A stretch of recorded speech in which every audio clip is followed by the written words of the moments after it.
In this episode of The Blueprint, we will cover police reform. One of the most difficult components to manage and improve is the relationship between law enforcement and the community.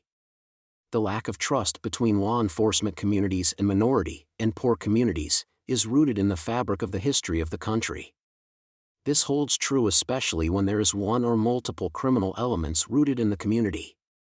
Law enforcement has to navigate what is often an enigmatic netherworld of secrecy, culture, distrust, and fear to try to manage criminality and solve crime. Fortunately, this particular solution is not hard to deploy for the state and local government. It is, however, multifaceted. Let's break this down. We cannot make the mistake of thinking that the issue of police reform is singularly about police shootings, the penal system, and the idea that the community is blameless and not also dysfunctional. Law enforcement as well as the community are going to require a series of adjustments and reforms that will ensure accountability on both sides. The most functional relationship between law enforcement and the community is going to be established by creating an alliance between the parents, the school, and law enforcement. Law enforcement needs better tools that will allow them to be more proactive in dealing with at-risk youth who are in the embryo stages of potentially becoming repeat offenders. Law enforcement and the legal system also need better protocols to assist and hold parents accountable to applying consistent pressure on their children to make behavioral changes. A basic framework for reform could include a process where police officers accompanied by a counselor could pay regular visits to the homes of at-risk children and their parents. The counselor can facilitate a conversation between the parent, child, and police officer.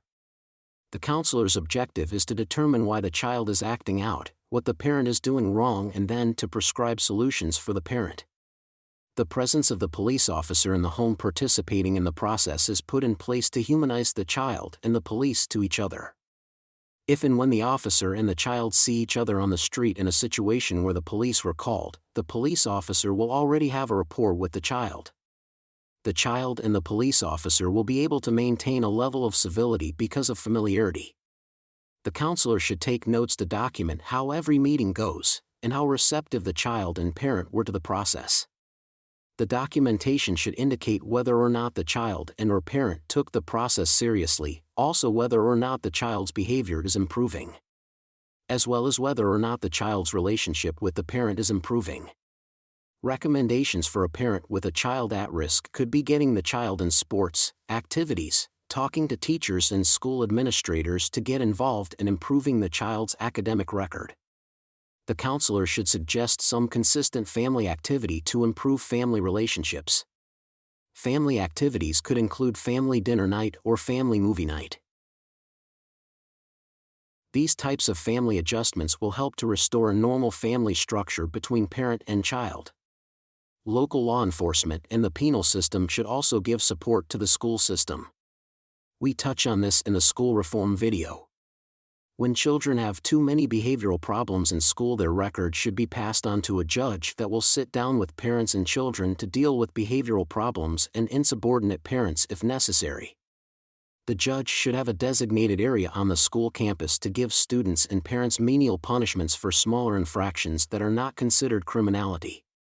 For example, community service for fighting, and small fines, or community service for parents who are insubordinate or aggressive with school administrators. These records of documentation should be forwarded to the court system when the student commits a serious infraction outside of the school. With these reforms as well as the reforms that we elaborate on in the Family Restoration and Culture and Behavior segment, parents will be able to add structure and discipline to their family units. When the parents have an amicable working relationship with law enforcement and the school system, it will make law enforcement's job easier and more manageable. These reforms will result in lower crime, safer streets, and better family structures. Like and subscribe to this channel to get notifications when we drop new videos.